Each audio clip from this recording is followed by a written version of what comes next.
welcome everybody. Welcome to this public forum with Professor David Levinson on traffic signals and how small improvements can make walking a whole lot faster and better.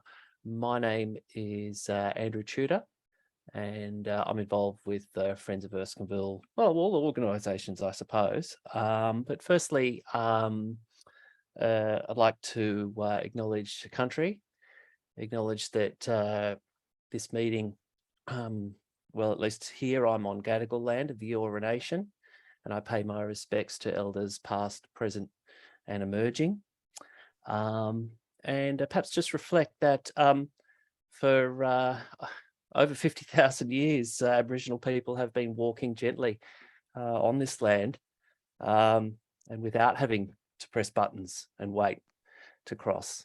And that perhaps through this forum we can also learn to treat this land with the care and respect that Aboriginal people have done for such a long time.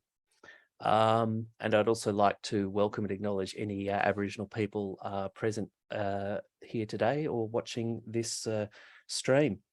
And I welcome and invite people to type the name of the country that they are in on the chat. Yeah, as I was saying, this forum is being presented by WalkSydney, Friends of Erskineville and Ecotransit. And Lena here from WalkSydney would just perhaps like to say a few words. Yes, so yeah, WalkSydney is one of the co-hosts, and Professor David Levinson is the founding president of WalkSydney. I'm the vice president of WalkSydney. We are a volunteer organization, the peak body for walking in Greater Sydney. And we are a member organization. So if you're interested in walking and making walking better in Greater Sydney, please consider being a member or even coming to our committee. In August, we have our AGM and we are looking for more people interested to be part of our committee. Thank you. Thanks, Lena. Yeah, and the same goes for Friends of Erskineville and Ecotransit. We're volunteer member-based organisations, and putting on events like this and holding meetings takes a lot of volunteer effort.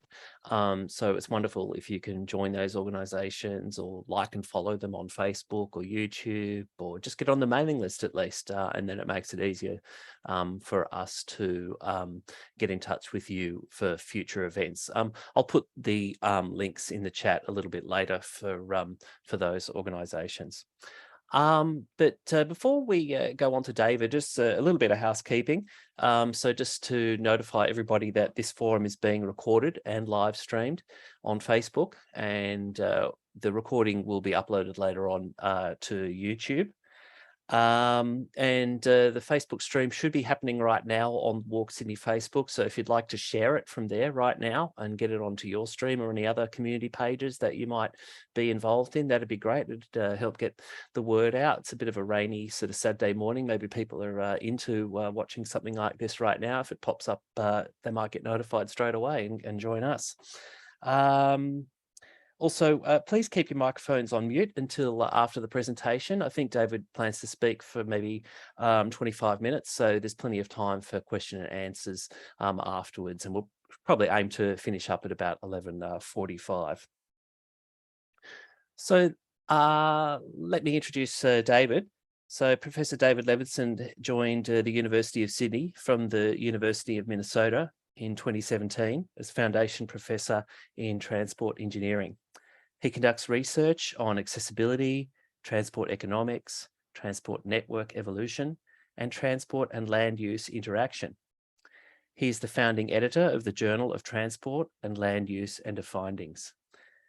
He has authored several books, including The Transportation Experience, Planning for Place and Plexus, The 30-Minute City, A Political Economy of Access, Elements of Access, and The End of Traffic and the Future of Access.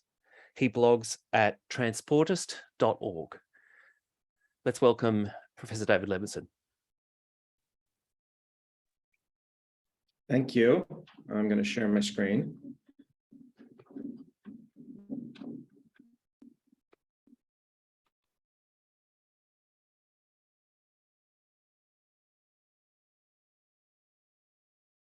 And hopefully everyone can see my screen now.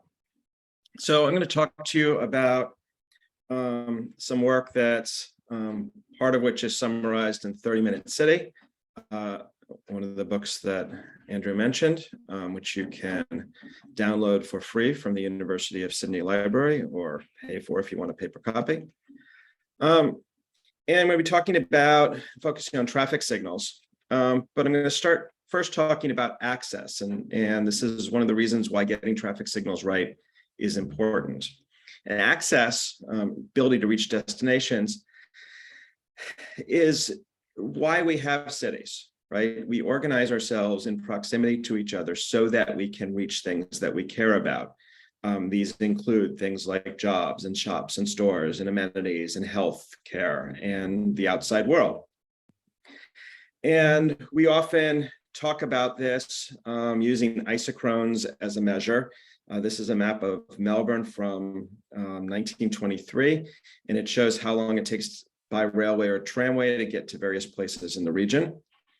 And this is a nicely clear hand-drawn map restored by Cam Gordon. And you can sort of see that access is highest in the central city, 2 places in the central city as you'd expect, and it decreases as you get farther away from the center, but it follows the tram lines and the train lines because the tram and the train move faster than places that don't have that kind of service, and so enable you to get farther. So a quick definition. Access measures how much stuff, jobs, or workers someone can reach from a particular point in a given travel time, say 30 minutes. Okay, so if you need to explain access to an elected official, often it requires a little bit of effort to get through this concept, but you could just, the simplest version of it, the simplest measure of it is how many jobs you can reach within 30 minutes. And of course, this varies by location. And we talk about cumulative opportunities measures. It doesn't have to be jobs. Okay, someone could mute.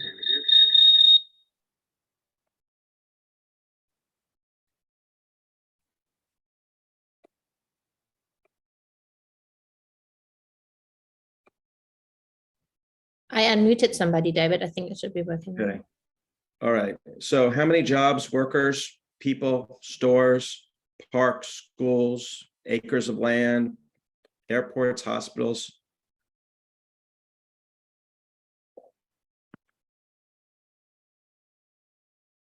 Can be reached in 10, 20, 30, 40, 50, 60 minutes by car, public transport, carpool, in this case, walking, bike, truck, Segway, scooter, at different times of day. Okay. Now, there's a lot of different measures here, right? And we're going to focus on, jobs in 30 minutes because those are the highest, probably the most important destination most people have. Their workers is how long does it take to get to the workplace? And 30 minutes is a pretty convenient time period. But we have lots of different modes and we have lots of different times of day, and your access varies by time of day, particularly if you're using public transport or driving. But it also varies by time of day based on whether things are open. Access to a job at 4 in the morning that doesn't start until 8 in the morning isn't nearly as useful, or access to stores in the middle of the night isn't nearly as useful as access to stores during the day when they're actually open. So there's a lot of different measures, and that's why we focus on a selected few, because we can't think about all 622,000 of them. So if we think about ourselves located at the white dot, we draw a 10-minute circle. How many red dots can we reach? None. How many red dots can we reach if we have a 20-minute circle? The second slide, we can reach 2. 30-minute circle is 3.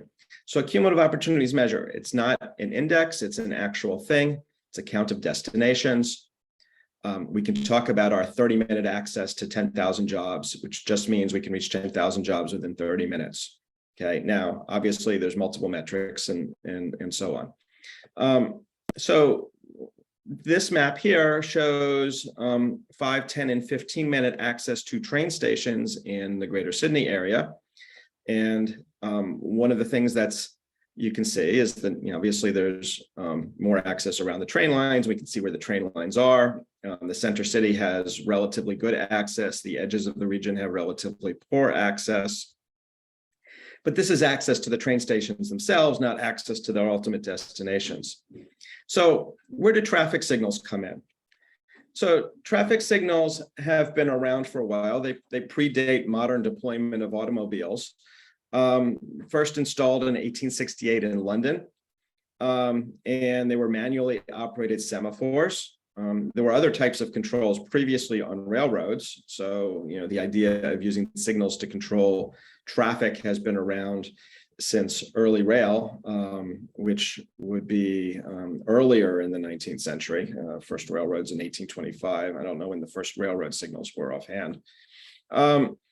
First electric signal in Cleveland, Ohio in 1914, and it started to become important in the 20th century because automobiles started to become more popular and speeds increased on local streets.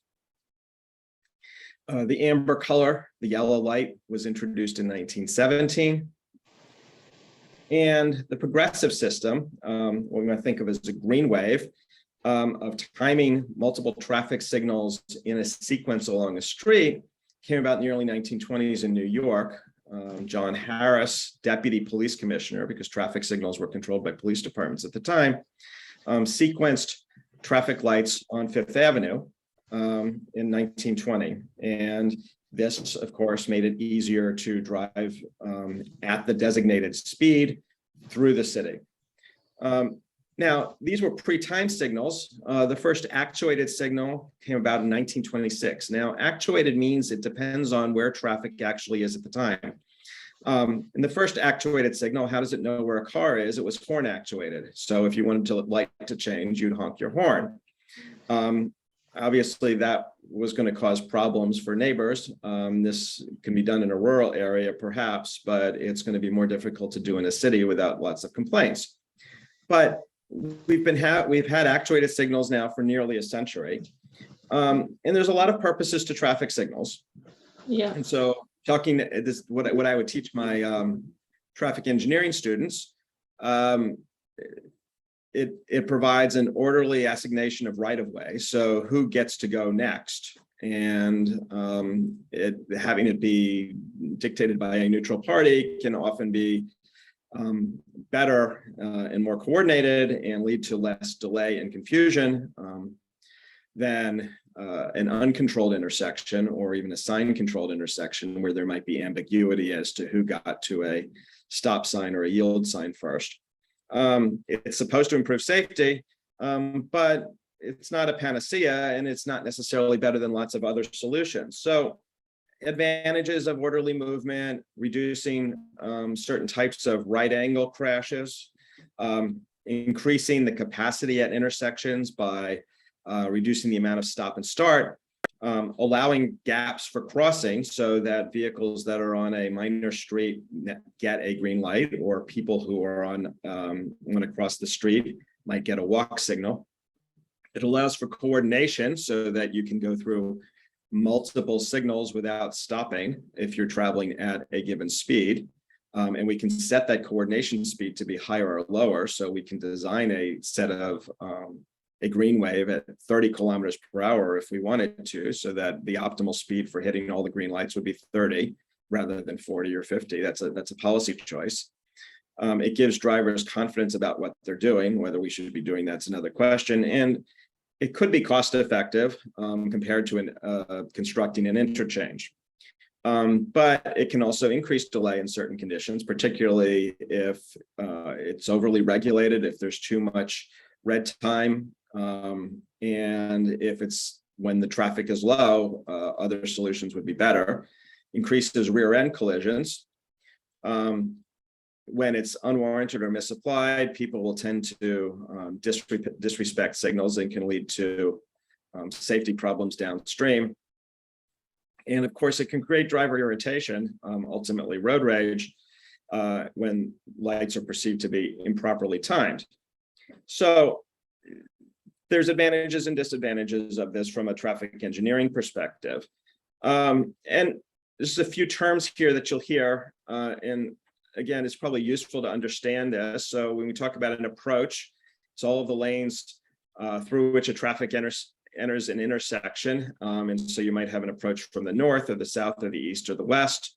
The cycle is a complete signal sequence from the start of a green light to the start of the green light on that same approach 60 seconds later or 120 seconds later, depending on what the cycle length is, the time to complete a cycle. And each part of the cycle that's allocated to a particular movement is called a phase. And we have protected movements, so that has the right of way and doesn't ever need to yield. So a green light would be a protected movement, and for a turning movement, a green arrow would be protected. And then there's permitted movements. So if you want to turn against approaching traffic, but you don't have a green arrow, but you do have a green ball, then you have a permitted movement and you're supposed to yield to cross traffic. Okay, so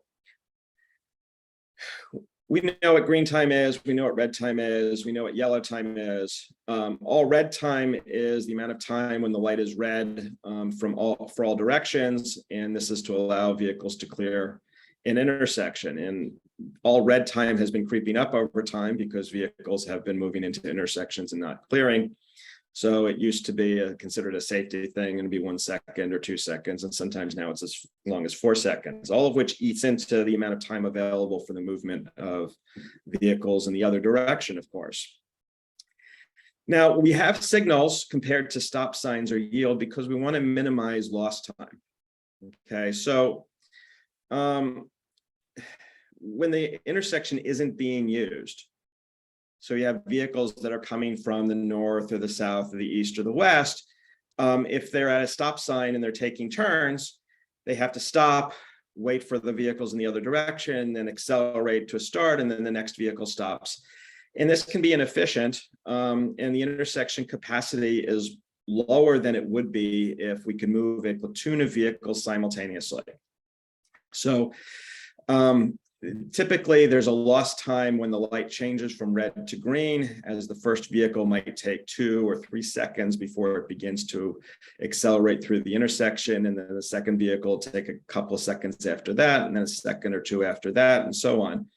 And so ultimately, if there's a capacity, a saturation flow of 1,800 vehicles an hour or something like that. 1,800 vehicles is important. It's 1 vehicle every 2 seconds.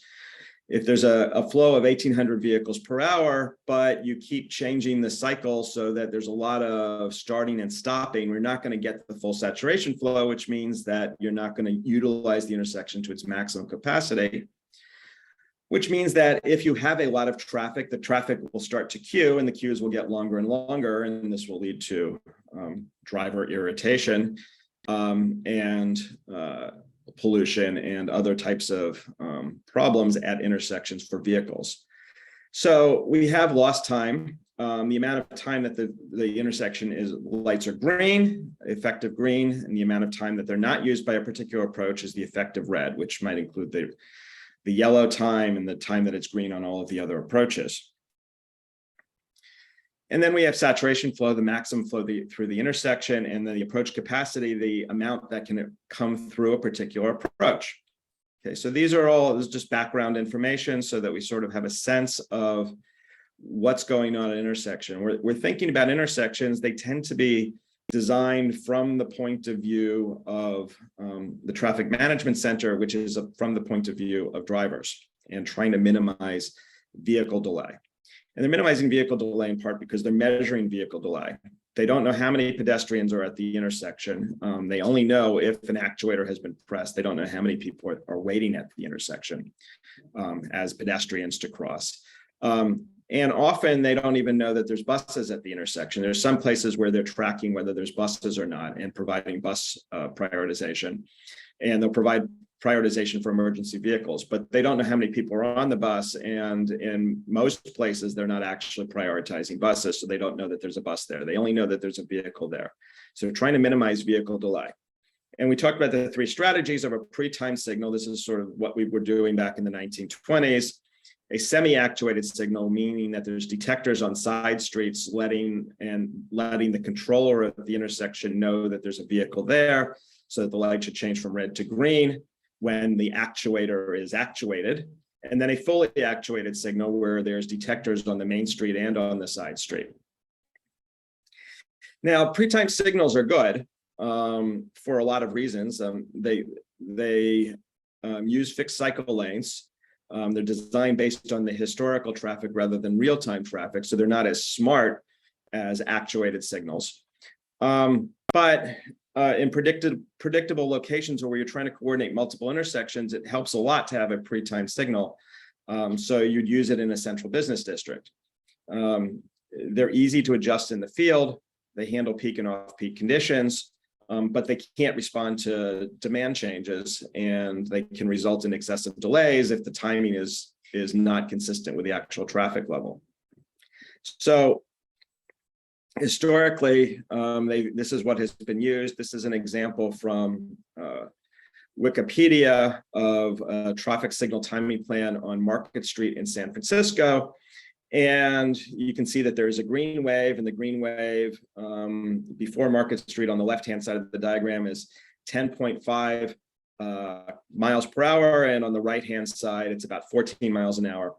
So if you drive at 10 miles an hour, you'll make all the green lights until you get to Market Street. And then when you cross Market Street, if you drive at 14 miles an hour, you'll make the next several green lights. Okay. And this is good for coordinating traffic, getting the maximum flow through your system, minimizing vehicle delay. So this is what we typically do. Now, it's better for vehicles than it is for pedestrians. Okay. And the reason is that vehicles take a shorter amount of time to cross an intersection than a pedestrian does. Pedestrians are slower than cars. So it's, in this example, we have a phase that's 33 seconds. 31 seconds are a green light for cars, and then 2 seconds are a yellow light for cars, and then there's a red light. But pedestrians don't have the full 33 seconds because we can't let pedestrians start walking if they're not going to finish walking across the street before the light turns red. So the pedestrian time in this case is only 23 seconds of green walking time. Now, to be clear, this is actually an optimistic scenario for a place like Sydney, where often pedestrians are given the minimum amount of time. But in this example, in any case, they have less time to cross the street than a vehicle does.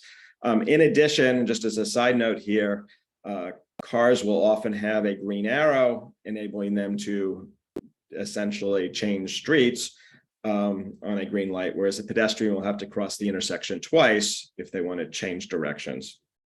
So they'll have to experience this twice. Now, that was a pre-timed signal. A semi-actuated signal where you have a major road with high flows and a minor road with lower flows. We have detectors on the minor approaches, and we have what's called a minor phase, which gets a minimum amount of green time, and a major phase, which is on the major street, which extends indefinitely as long as there's a car up to some maximum limit, right? So it's going to be a green light for a minimum of, let's say, just for an example, 60 seconds. But then if there's a car coming within the next 2 seconds, there's a detector in the road that detects that car. The green light will be extended for that car and will keep getting extended as long as there's a car every 2 seconds until some maximum timeout, which might be 120 seconds. And these are used in a number of places. And then there's fully actuated signals, where there's detectors on both streets, the north-south street and the east-west street. And there's an initial interval, and then there's adjustments to that interval, depending on the level of traffic. And these give even less time to pedestrians. And these give less time to pedestrians because we don't know how long the light will be extended for. So we have to give pedestrians the most conservative amount of walk time so that we can be sure that they have successfully crossed the street before the don't walk sign is solid. But because cars take less time to cross the street, we can give cars more green time. And then if we're extending it for cars, we can't extend it for pedestrians because maybe we're only extending it for 5 seconds by car, but it would take 8 seconds for a pedestrian to cross the street. So we have an adaptive signal, which is worse for pedestrians than a pre-timed signal. So Sydney is the home to the Sydney Coordinated Adaptive Traffic System, which is SCATS. And SCATS is managed by Transport for New South Wales. And it turns out this is one of their great exports. Okay, so SCATS is used in 187 cities around the world, but it was designed here in Sydney in the 1970s. Let's see if I can play the video.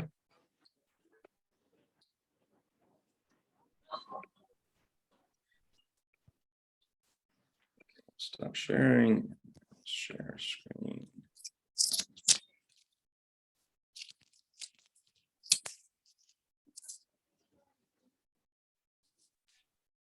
Okay, so hopefully you see the video.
Okay, so we have a traffic signal system that has its own ad campaign. Okay, and they're promoting this with all of the wonderful things in the world. Traffic signals will reduce congestion and reduce delay and make us safer and save the environment and all of those things. Now, when we think about what's actually going on, all right, pedestrian wasn't mentioned in that entire video, as far as I can tell. We saw a pedestrian pushing an automated button, or an actuator button, in order to tell the traffic signal controller system there's a pedestrian there, but nothing about that was about making pedestrian life better, because they can't really win on that particular argument. So if we think about what's happening in a car, how much delay is there? Well, if a car arrives when the light is green, there's no delay. And if a car arrives when the light is red, it waits until the light changes from red to green. And on average, if it arrives when it's red, it's on average going to wait half of the red time, if we assume that they're arriving randomly. So the expected wait time for a car is the probability of arriving on a non-green signal wait times 1/2 of the red time. And in a cycle of about 60 seconds, that would be about 13 seconds in this example, where there's 32 seconds of red time, some red time with conflicting green, and so on. When a pedestrian arrives, there's more red time because the pedestrian has to hits the don't walk, and the don't walk is longer because it takes a pedestrian longer to cross the street. And so the amount of delay is going to be significantly longer. The probability of arriving on a non-walk time is higher because there's more non-walk time, and it's compounded because that non-walk time is higher. So it's 1/2 of the non-walk time times the probability of hitting a non-walk time. So whereas it might have only been 14 seconds for a car, it's 24 seconds for a pedestrian. And that's with a 60-second cycle. Now, this adds up. So if we have a pedestrian moving through a network, remember the green wave is going to be timed for an automobile. The green wave isn't timed for a pedestrian. Now, if a pedestrian walks as fast as the green wave, they'll hit the green wave just like cars would. And as long as they're situated at the beginning of the green wave, great. Okay, remember, it's not the amount of green time is not going to be as long, but if they can hit the green wave, that's great. But if the green wave is 30 kilometers an hour, we can't really expect people to be walking at 30 kilometers an hour. And they could be walking at exactly 15 kilometers an hour and also hit one, or 7.5 kilometers an hour and also hit one, because they'd be hitting every other light or every fourth light. But again, you can't really expect pedestrians to be sequenced at the same time. In contrast, they're most likely going to be stopping at almost every intersection, and they're going to be waiting 24 seconds. And it's been measured that in cities, pedestrians spend 20 to 30% of their time stopped at traffic lights. And they're stopped at traffic lights not for the benefit of pedestrians, but for the benefit of cars. 100 years ago, we didn't have traffic signals, and people crossed the street whenever they wanted to. Delays were trivial for pedestrians. And so the delay is going to be about, let's say, 24% of their time waiting to cross the street. Now, say, well, that's 24% of their time. But now let's get back to access. If they lose 24% of their time, they're reducing the amount of area that they can cover by about 45%. Because the amount of area that you cover increases with the square of the radius. You all remember your high school geometry or middle school geometry, pi r squared is the area that you can cover. And if the area that you can cover is reduced, the radius is reduced by 24%, the area is going to be reduced by about 45%. So you're losing almost half of the number of opportunities compared to what you could reach 100 years ago. So what can we do about this? The first thing is we should be counting pedestrians automatically. People may fail to hit a pedestrian actuator. They may miss the pedestrian actuator by a second and then have to wait a full 2 minutes. If we just assume that there'd be a pedestrian phase every time, that would be an improvement. But we should also be timing to minimize pedestrian delays, not just vehicle delays, and which means we need to count the number of pedestrians, not merely the presence of the pedestrian. We have the technology to do this. It costs a little bit of money to install cameras, but it's well within the capability of state level transport agency to do this. We need to be prioritizing the pedestrian time in the traffic signal algorithm. So it's not just vehicle delay and not just car delay, but it also includes pedestrian delay. And it should be prioritized so that pedestrian delay is worth more than a person in vehicle delay. And the reason for that is that a person in a vehicle is in a climate controlled, comfortable car where they can control their environment. Whereas a pedestrian is out in nature and, well, it might be a pleasant day some days. Days like today, it's raining. And so a minute in the rain is really worth more, is really costlier to somebody than a minute inside of a climate controlled car. They should get the maximum feasible amount of green time, not the minimum. So right now, most signals are giving pedestrians in Sydney are giving pedestrians a minimum amount of green time. So you might only get 6 seconds to cross the street with a walk signal rather than getting the maximum amount. And that, of course, means that there'll be more pedestrian delay. They should get a leading interval so that pedestrians can get a walk signal before the light changes to green for cars, so they're visible in the crosswalk crossing the street before the car is prepared to go and make a turn, so that the drivers of the cars will see the pedestrians. And pedestrian phases, of course, should be automatic, and there should be more all pedestrian phases. Now, this isn't the solution everywhere, but allowing pedestrians to cross on the diagonal this would be in addition to pedestrian phases where they cross parallel to the street that has the green light. They could also cross diagonally, and it would save pedestrians time and distance. And when you have large pedestrian crowds, it's pretty obvious that it reduces total person delay. There's a few examples of this in Greater Sydney, but one near the university for the heavy student flows that are going to Redfern Station, but there aren't that many of them. So with that, I will stop, take questions, and Thank you very much, David. That was extremely interesting. So yeah, we'll move into the Q&A now, and invite anybody to ask a question for David. I think the best way to do this is that if you would like to ask a question, please type your name your own name into the chat, just like I have done, and then I can see the order, and I'll call upon people one at a time. And please try to keep your question fairly brief, so we have time to get through all of them. So I can see the first person there is Rolf. Please turn your mic on and go ahead. Hi, I have a lot of family experience, and I know people who are very old or disabled, and for them, crossing the road, especially on traffic signals, is a real problem.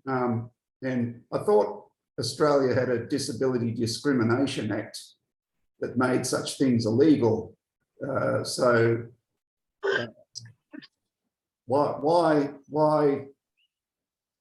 are the traffic signals? They seem to be aimed at a 23-year-old athlete crossing the road. Yeah. If you start at the walk signal, I don't know the exact timing. My guess is they're assuming that the pedestrian is walking at 1 meter per second. Something probably pretty close to that, maybe 0.9 meters per second if they're being generous to slower moving pedestrians. Now, obviously, not everyone will walk at that speed. There's no way for the controller at this point to know the speed of the pedestrian, because there's not measuring pedestrian speed. It's something that is within humanity's technical capacity to do. We could have a camera measuring somebody walking across the street and see how fast they were moving and keep the walk signal moving long enough. As to whether it's illegal or what the requirements for accommodations are under the Disability Act, I don't know. I'm not a lawyer, but I would imagine that somebody in the disability community could raise that with the organization that manages our traffic signals. And, I'm sure that they extend the walk time more in places with known elderly populations, like across the street from aged care facility or hospital, than they do in other places. But for every amount of second that they increase the walk signal, they're going to view that as losing capacity for motor vehicles. And that's the perception that's going to be there in the agency. I mean, they're not wrong that they are losing capacity for motor vehicles, but it's a values question. Is that what's the appropriate trade-off there? And saving time for one class of people who are in cars versus saving time for another class of people, disabled people crossing the street.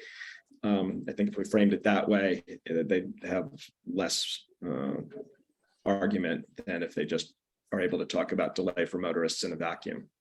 I'm sure you have no argument against that here, but yeah.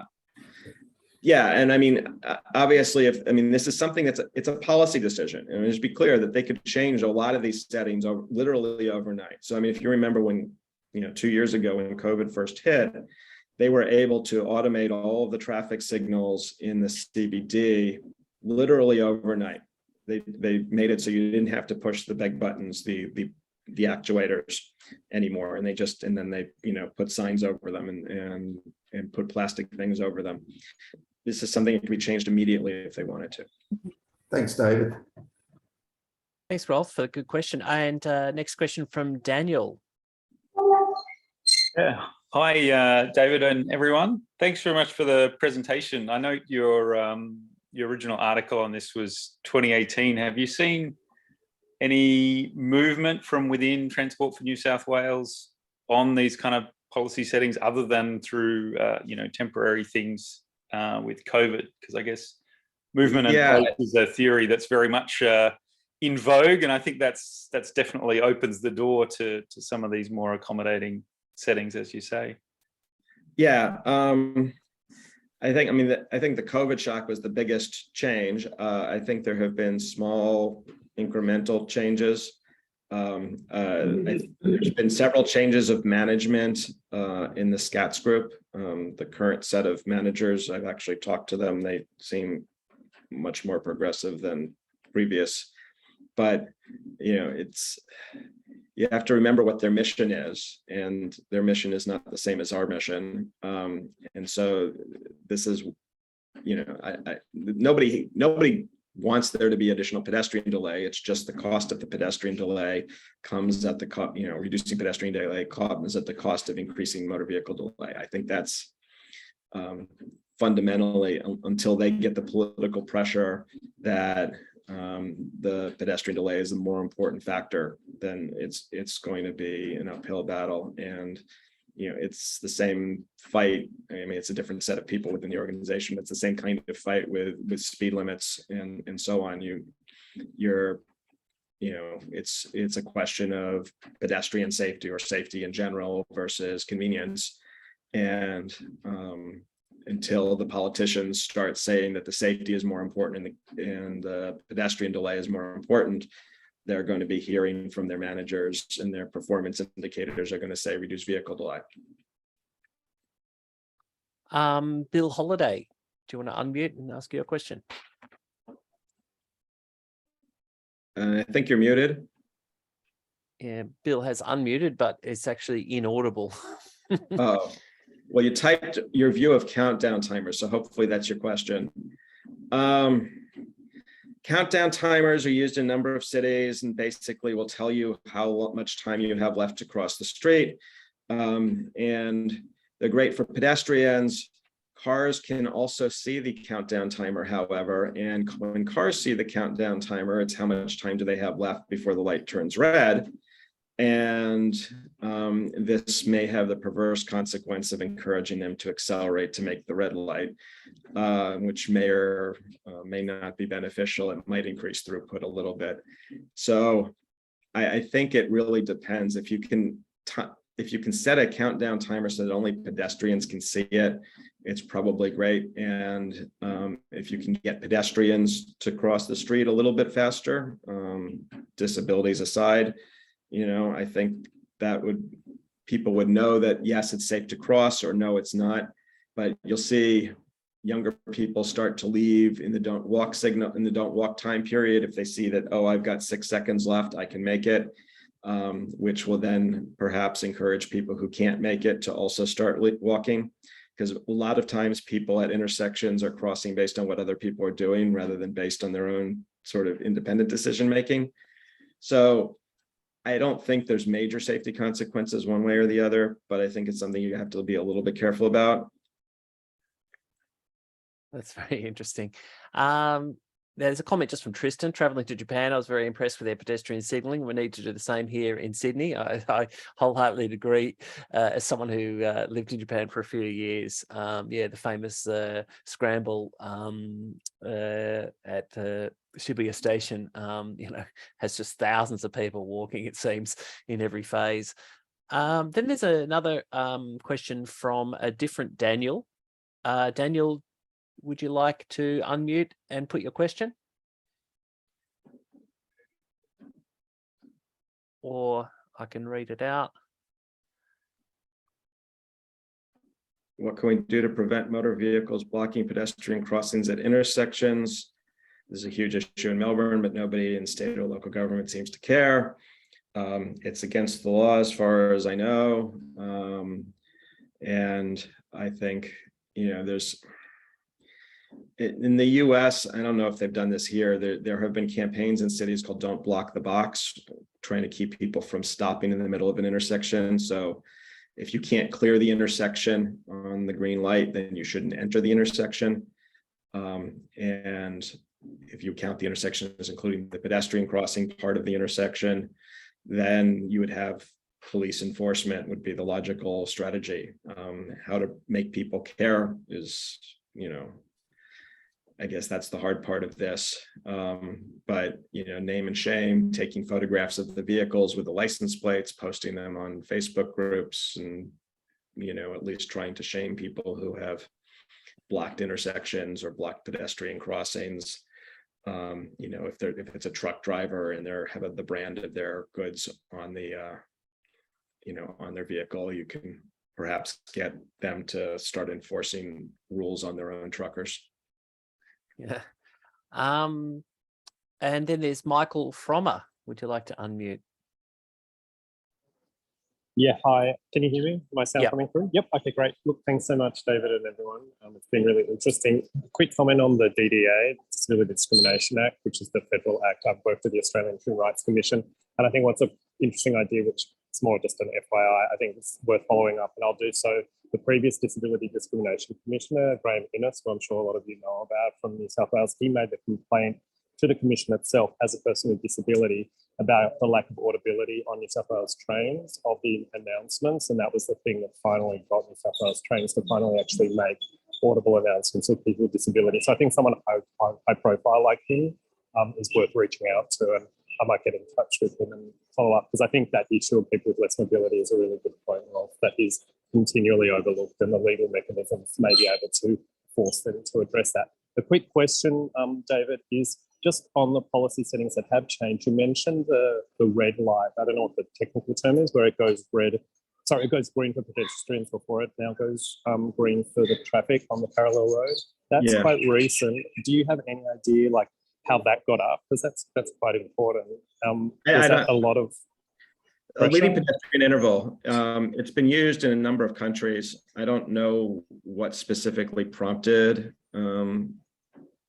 Transport for New South Wales, SCATS, to start implementing that here. They've done it at a few intersections. It's not widespread, and so maybe they're doing an internal evaluation. I don't know the mechanism for that, but if you think it's a good idea, writing to your elected officials and would probably be useful to tell them this is great, do more of this. My guess is they don't hear enough of that. Yeah, absolutely. Thanks. Thanks.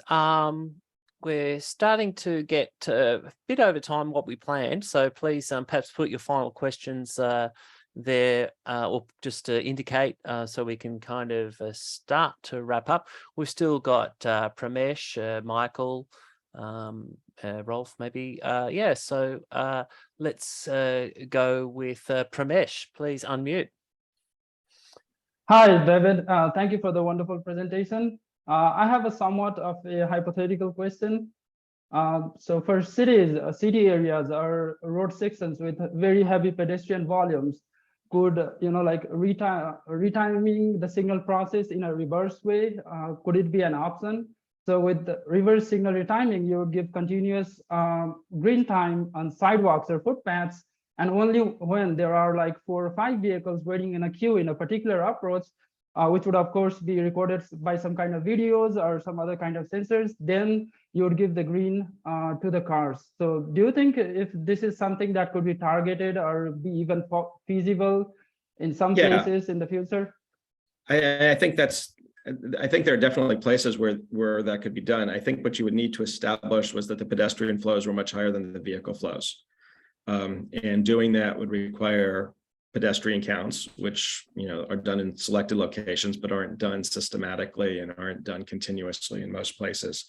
But if you can demonstrate that there's a lot more pedestrians than cars, then the green time should be a walk signal all the time, except when there's a car.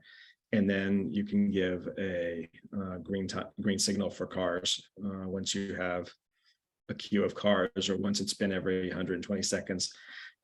This is, I think, would be really useful in shared spaces or semi-shared spaces, like on George Street, where, not George Street specifically, but places like that, where you have a large number of pedestrians, but you have occasional cars that need to get through.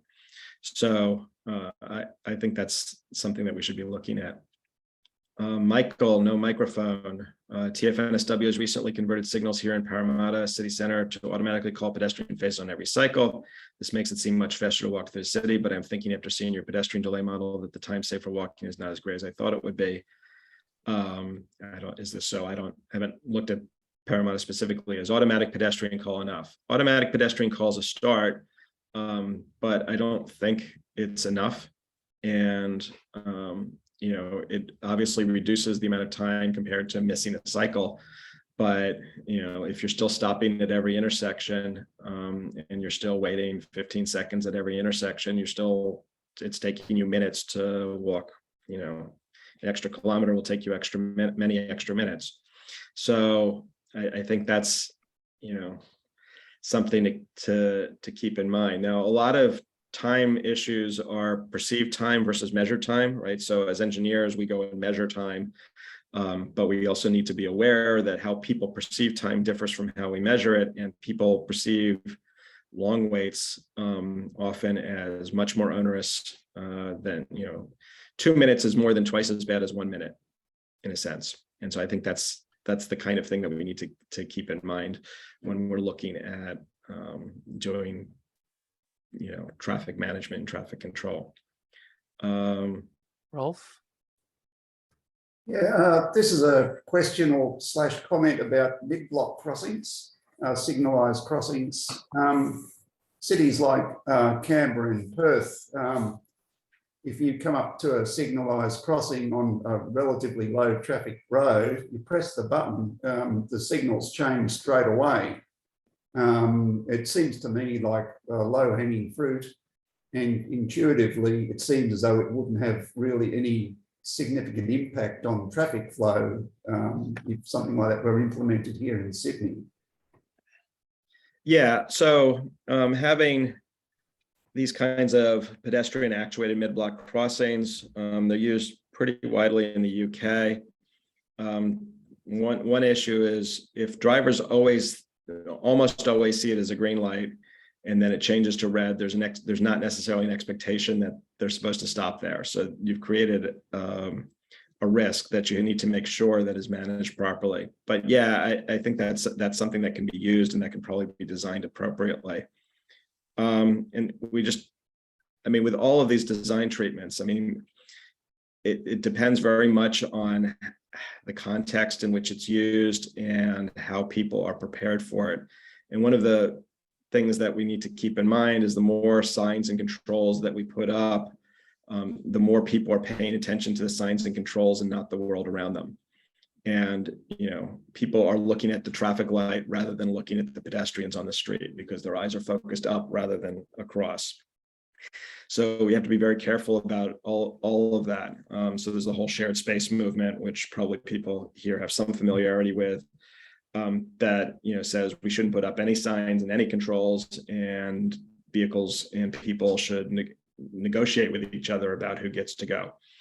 And again, it depends on the context and making sure people know that they're in that kind of space. And in a world where everything is like that, people have gotten used to it. But in a world where that's exceptional, people have to be trained how to use that. Tegan makes a note. City of Sydney does do systematic and regular counting of pedestrians. That's true. But I think what we need to be thinking about is real-time counts of pedestrians that are integrated with the traffic management system. So continuous counting that is wired in, which happens in places, but it doesn't happen widely. And Lena, I guess if you want to close out, making the pitch, join us at WalkSydney. Please go to walksydney.org/join if you're interested in joining. And Yeah, I'll turn it over to Andrew. yeah, thanks, David. Actually, can I ask a question? There was a terrible accident over near Ashfield recently, and there's a pedestrian crossing there, and it seems that the general view of the crowd is that it's better to have a signalized crossing rather than just an unsignalized pedestrian crossing. Do you have a view on that? I don't think that's always true. And I'm not actually convinced that it's better to have a marked pedestrian crossing than no markings. And I think part of the problem in the design problem here is that when you have a signal, if everyone obeys the signals, that's great. But if you have people obeying the signal and the world around them does not comport with what the signal implies, then they are looking at a green light and there's a person in front of them, but the green light tells them to go, and the person in front of them is implying that they should stop, but they're getting two distinct signals in pieces of information, whereas without the traffic signal, they would be looking ahead of them and see only one non-conflicting piece of information. There's a person in front of me, I should stop. So it's not always true, or even generally true, that a marked crosswalk will automatically enhance safety. And the same thing with the markings. The markings on the road will generally encourage cars to stop for the pedestrian, which is great. It makes it easier for the pedestrian to cross the street. But just because the pedestrian is in the crosswalk, the pedestrian may assume that because I've got the right of way that I can go and the car will stop for me, and the car may or may not actually stop for them. Now, obviously, they're supposed to stop for them, but if the car wasn't paying attention to the markings, they are going to proceed at their speed, and the pedestrian is making an assumption about what the car will do that they would not have made in the absence of the pedestrian crossing. In that case, they would have done an eye check with the motorist to make sure the motorist was in fact slowing down for them before they crossed. And so it's not always true that the safety interventions actually enhance safety. So we need to be careful about doing this. And the engineers say it needs a study, and it might need a study, but also it needs experimentation. And we can't just assume that a particular gadget, particular traffic light, will necessarily enhance safety. Yeah, that's very interesting. Yeah, okay. Well, we better finish up there. So Lena from WalkSydney has posted in the chat some contact info for WalkSydney, and I've done the same for Friends of Erskineville of Ecotransit. If you'd like to join up or get on the mailing list, so you can do it there. Thank you so much, David, for an awesome presentation. That was so interesting, and let's all keep trying to campaign and make walking better and faster across Sydney. Would everyone just like to do a little thank you? Okay, fantastic. If you're on those lists, you'll probably get a message soon telling you when things are available on YouTube. Please share the video on YouTube and get the word out. Thanks very much, everybody.